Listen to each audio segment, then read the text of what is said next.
لأنهم هم الأمانة الكبرى التي استودعها الله في سمائه وفي أرضه، وجعلها حجة بالغة له بأنه من أراد الله بدأ بكم، أنتم باب الله الأعظم، بكم يمسك الله السماء أن تقع على الأرض وبكم ينزل الغيث.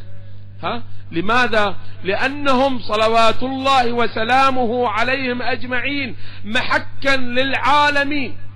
والرواية أنا ذاكرها الآن أعيدها مرة أخرى. عندما اكتمل بناء الخليقة، يقول الإمام الشيخ الأوحد على الله مقامه في تفسير الجامع الزيارة الكبيرة، صلوا على محمد وآل محمد، في الجزء الثالث في التفسير المعظم هذا يقول: عندما اكتمل بناء الخليقة ما خلقت سماء مبنية ولا أرضا مدحية ولا شمسا ولا قمرا ولا فلكا ولا بحرا ولا نهرا ولا إلا لأجل هؤلاء الذين هم تحت الكساء، هم فاطمة وأبوها وبعلها وبنوها سلام الله عليهم. عندما اكتمل بناء الخليقة خلقتك لأجلي يا محمد وخلقت الأشياء لأجلك. وهذا دليل، اللهم صل على محمد وآل محمد طيبين. وهذا دليل على أنهم سلام الله عليهم محال مشيئة الله، محال مشيئة الله. أين مشيئة الله؟ قلب الإمام، قلب الإمام محل مشيئة الله، فيوضات الإمام، اتصال الإمام. يقول الإمام الصادق: إن قلوبنا محال مشيئة الله، فإذا أراد الله شيئا اتصلنا معه بعمود نور بقلوبنا، فكان الكاف والنون عندنا، فإحنا الكاف ونحن النون ورب الكعبة. وإذا أراد ربك شيئا قال له كن فيكون. أين الكاف وأين النون؟ الكاف والنون محل قلب الإمام صلوات الله وسلامه عليهم أجمعين. واحد يقول وهذا غلو. حبيبي أنت ما تعرف معنى الغلو. شنو غلو؟ أهل البيت صلوات الله وسلامه، الآن احنا قاعدين بهذه الحسينية المباركة، محيطنا وين؟ داخل الحسينية. صحيح أكو أحد فينا عنده قدرة الآن يرى من وراء الجدار هذا شنو فيه؟ أبدا. لماذا؟ أكو واحد يقدر يقول لي شنو نوع السيارة اللي مرت الآن بالشارع، أو هناك سيارة مرت بالشارع؟ أبدا. نحن إدراكنا وإبصارنا الآن داخل الحسينية فقط. يعني لو واحد الآن طلعت وسأل يقول لك شنو شفت داخل الحسينية، يقول والله شفت هذا المنبر، شفت هذا كذا، شفت، تفصل له بالحسينية فقط.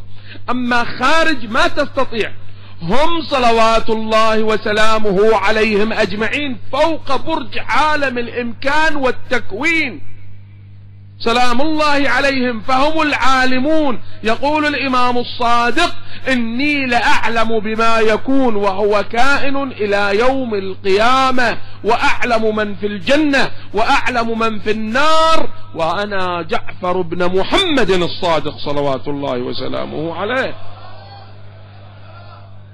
لماذا؟ لأنهم كما قلت فوق برج عالم الإمكان والتكوين. واحد ينظر من الأعلى يرى جميع ما في الأرض، واحد فقط بالأرض ما يرى الكل أبدا. هم سلام الله عليهم عندهم مشيئة الله الكبرى، بل قلوبهم محل فيوضات الله. فإذا أراد الله شيئا، وإذا أراد الله شيئا قال له كن فيكون بقلب الإمام، أي أن الله يرسل الفيوضات في محل قلب الإمام، والإمام يباشر بتلك الأشياء، لأن جل الله عن مباشرة خلقه. هذا مو غلو. أنت تجي تقول غلو، ما تعرف معنى الغلو، ولا أحد يعرف إمكانيات آل محمد صلوات الله وسلامه عليهم أجمعين. إذا كان جابر بن عبد الله يقول إن في قلبي 70,000 مسألة أمرني الإمام ألا أظهرها خوفا على شيعتنا آل محمد. 70,000 مو مسألة ومسألتين، 70,000 مسألة أمرني الإمام ألا أخرجها خوفا على شيعتنا آل محمد. يا كميل إنها هنا لعلما جم لو أصبت له حملا، لكن ما في له حملا. فأهل البيت يعبر عنهم بالأمانة الكبرى والمكانة العظمى صلوات الله وسلامه عليهم أجمعين.